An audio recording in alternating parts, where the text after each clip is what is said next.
Hi there, how are you guys? So today I'm going to share with you regarding macam mana nak jaga anak. Baik, semua orang ada pengalaman untuk menjaga anak ya. Kita ada zuriat. So it could be any one of you.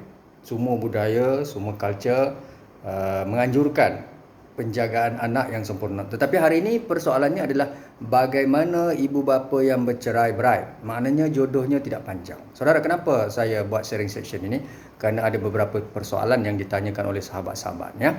Apakah antara intipati yang baik, andai kata anda mempunyai keluarga yang dalam satu bumbung, ibu bapanya tidak bercerai-berai, tidak ada masalah. Walaupun ada ibu bapa, kadang-kadang kita melihat anak-anaknya terbiar ataupun tercicir dari segi pendidikan, dari segi keselamatan, dari segi pembangunan human capital, dari segi pembangunan ataupun pendewasaan, IQ, EQ dan sebagainya. Saudara, bagi ibu bapa yang telah bercerai, kun fayakun. Ya, takdir Allah Ta'ala telah takdirkan begitu. Tidak ada sesiapa yang memohon untuk bercerai. Saudara, saya ingin menarik perhatian saudara. Begini, ramai orang yang berkahwin, mereka melihat orang yang bercerai-berai ini ataupun ibu bapa yang telah bercerai kerana telah ditakdirkan begitu, kun fayakun ya, takdirnya begitu ya. Sebagai mereka yang dilihat sebagai pincang ya, pasangan yang tidak tahu bersyukur ya, ataupun pasangan yang maknanya tidak menjalankan tanggungjawab dengan baik ya. Sebenarnya dia terlalu subjektif.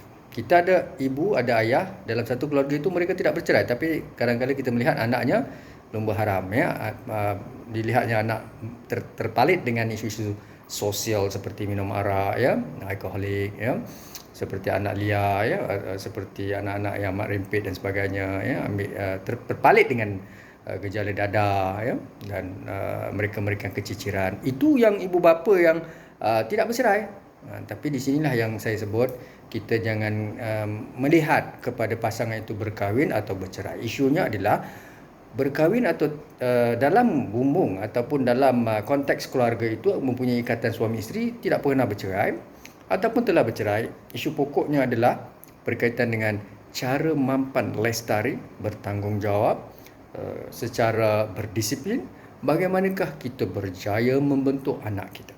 Saudara, itu yang penting.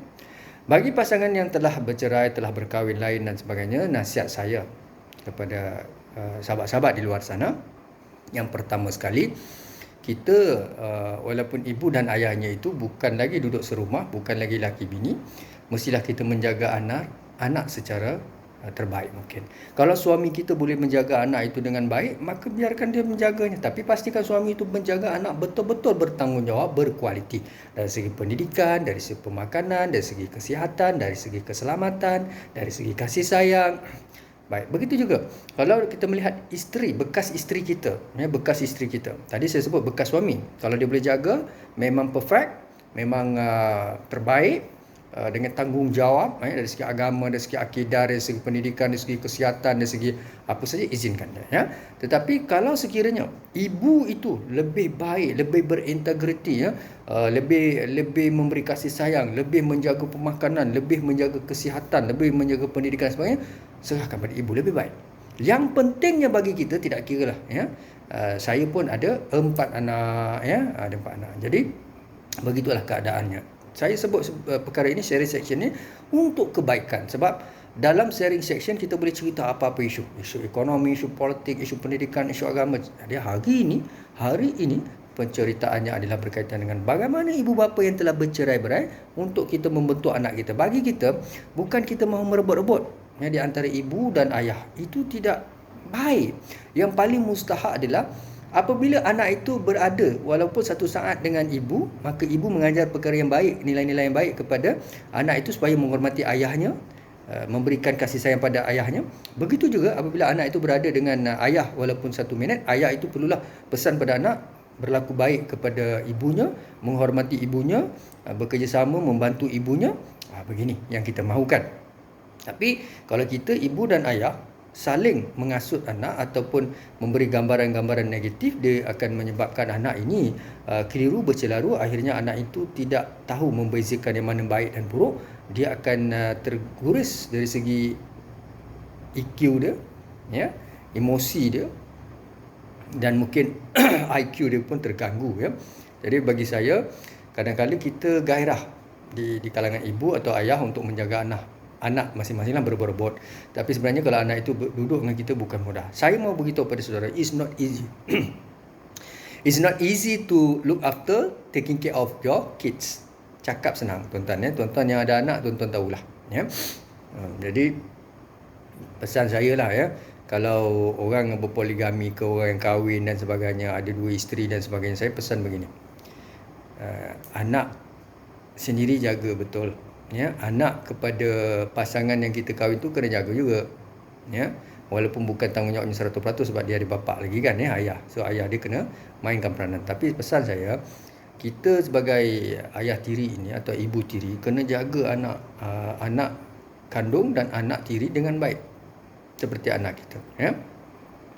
Macam mana pendidikan kita berikan kepada anak kandung, berilah pendidikan pada anak tiri, ya. Macam mana kasih sayang kita buat pada anak kandung, berilah kasih sayang kepada anak tiri. Bagaimana keselamatan kita jaga kepada anak kandung, berilah keselamatan kepada anak tiri. Tapi kadang-kala berlaku kes-kes yang saya melihat dalam sistem masyarakat kita, asutan, ya, baru ni viral, ya, dalam YouTube, bagaimana anaknya menumbuk ayahnya di tepi jalan, disaksikan oleh ayah tiri dan sebagainya, dan mungkin ada seorang perempuan itu tak tahulah ayah kandung dia berkahwin lain atau dan sebagainya, tapi anak itu tidak suka menyampah, menumbuk, memukul ayahnya, dan ayahnya reda, dan benda itu viral. Ini tidak baik, saudara, tidak baik. Jadi bagi saya, kalau kita lagi-lagi kalau ustaz, ya, kita ni ayah tiri sebagai ustaz, memang kita ustaz, kahwin 2, kahwin 3, kahwin 4, saya yakin dan percaya ustaz beriman, berakhlak, dan ustaz tahu mana baik buruk. Kalau kita ustazah, ibu, ya, kita sebagai ibu ustazah kena ingatlah, kita mesti tahu, ya, jangan ingat tak kira kita siapa lah, lawyer, doktor, engineer, ustaz, ustazah, siapa saja pun, cikgu ke apa sekalipun, kita mesti memainkan peranan, ya. Anak harta isteri adalah perhiasan dunia, ya. Begitu juga suami, anak harta perhiasan dunia. Jadi jangan terlalu taksub. Walaupun kita menjalankan tanggungjawab, ingat dalam kita memberi makan, pendidikan, solat kita jaga, ya. Kerja-kerja rumah tu kena jaga, makan minum suami isteri, ya. Macam mana hubungan, semua kena jaga. Anak kita serve anak, suami kita serve suami, isteri kita serve isteri, suami serve isteri, dan sebagainya. Perkara ini perlu kita lakukan dengan baik. Jadi saudara, hari ini perbincangan sangat mudah, ya. Ingat, kita ini kadang-kadang memang kita bukanlah di kalangan mereka yang berketurunan billionaire, millionaire, ya, banyak harta, kedudukan. Saya rasa majoriti, ya, kalau kita tengok kita punya populasi, ya, ataupun disebutnya dari segi institusi keluarga itu, tidaklah ramai yang di kalangan jutawan, hartawan, ya, mak bapak dia jutawan, hartawan, ya, pemimpin politik dan sebagainya. Anak mereka beruntung jugalah, ya, mendapat rumah percuma, kereta percuma, ya. Tapi kalau kita, yang paling mustahak, ya, bagi saya adalah kita didik anak kita dengan pendidikan, dengan ilmu agama, dengan pendidikan, dengan skill, ya, dengan dia sebutnya benda-benda yang kita sebut kursus-kursus teknikal, ya, kursus-kursus kemahiran, kursus-kursus it could be a professional punya niches, ya, ataupun it could be anything, ya, degree level, master, PhD ke diploma, atau kemahiran sijil dan sebagainya. Yang penting anak kita ni boleh hidup. Kita campak di laut, ya, kita campak di darat, kita campak di planet, dia boleh hidup, ya. Jangan terlalu manjakan anak. Ini satu perkara yang sangat bahaya, ya. Tak kira anak siapa, ya. Anak saya, anak tuan-tuan, anak siapa, jangan manjakan sangat anak. Bahaya tu, ya. Kena ajar anak mana baik, mana buruk, jangan, ya, kalau dia memberontak, ya, dia terlalu meronta-ronta minta itu, jangan terlalu memberi sangat, ya.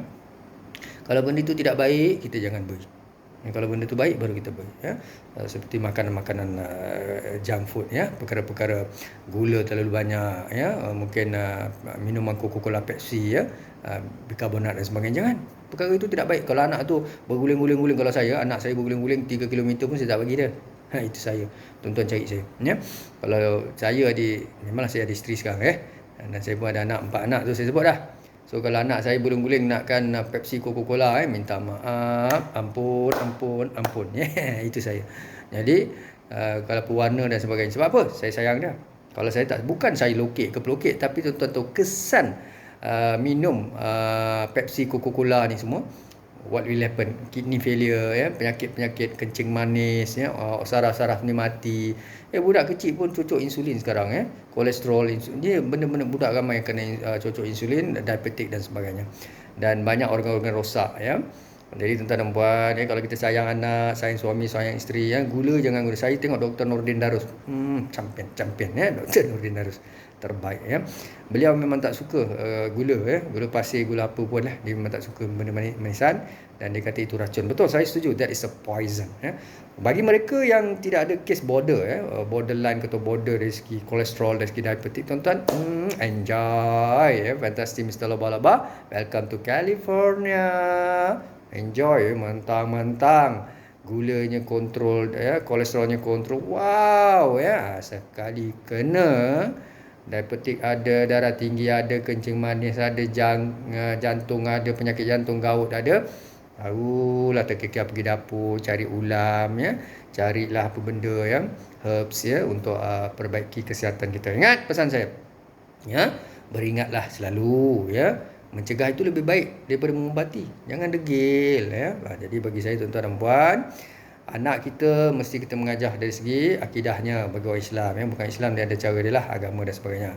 Pendidikan kita beri diploma, degree dan sebagainya, Kalau kita tak mampu, janganlah bergadai golok, PTPTN ada, beasiswa ada, kita ajar anak kita ambil PTPTN dan skor first class honour untuk mereka bayar. Kita pun sama, masa PhD kita bergadai golok, di ambil loan bank rakyat, sampai sekarang tak bayar PTPTN, tengah bayar macam saya lah. Jadi macam mana, kita bukannya anak-anak yang milioner-bilioner ni, mereka ni tak apalah. Kalau orang politik ni, tuan-tuan, punya ceramah bukan main orang politik ni kan, 60,000, 96,000, kita pun hidup YB hiduplah, anak dia hidup, kita macam mana, anak kita macam mana, Jadi apa pun, tuan-tuan dan puan, saya pesan pada diri saya, throw the ball to the wall, the ball bounce back. Saya ingatkan saudara, bila kita bercerai, tak kira siapa kita, ingat apa yang kita buat pada anak tiri, apa kita hubungan kita kena jaga. Kalau saya tak ada masalah, kalau saya kahwin dengan saya ada anak, saya ada isteri dan saya ada anak tiri, maka saya jaga dengan baik, dan hubungan saya dengan anak tiri saya punya ayah tu tak ada masalah, tak ada masalah. Tapi kena hormat menghormatilah, sebab kita nak besarkan anak sama-sama, Dan isteri ni bila kahwin lain, bermadu, berpoligami, nasihat saya samalah, Kalau kamu ada 3 anak, 4 anak, jagalah anak kamu. Sebab suami kamu tu, dia pun ada anak. Dia sudah hantar anak dia pergi Azhar, pergi Mesir, pergi doktor, lawyer apa semua. Anak kamu takkan tercicir, tak sekolah, berhenti, kerja macam. Bukan ni masalah rezeki apa. Tapi isunya adalah, zaman sekarang, orang ada degree tak ada kerja tau. Jadi kalau anak kita ada SPM, kemahiran pun tak ada, apa nak jadi. Ingat pesan saya, tuan-tuan dan puan, perkara baik ini boleh kita share. Ingat, fikir positif. Bila dengar audio video saya, jangan buat perception bukan-bukan. Jangan buat perception macamlah kita tahu, macamlah kita punya hipotesis tu betul, macamlah, sebenarnya tuan-tuan, benda ni ilmu kita kena share, benda baik. Yang keduanya, doa yang baik-baik. Jaga, ada rumah tangga, jaga, ada anak, jaga. Kita tak tahu, kita rasa kita terbaik, tapi Allah belum uji kita lagi. Yang ada orang pergi Mekah umrah lepas 30 tahun bercerai di situ. Ingat pesan saya. Take care yourself. With that, syukran dan terima kasih. Assalamualaikum warahmatullahi wabarakatuh.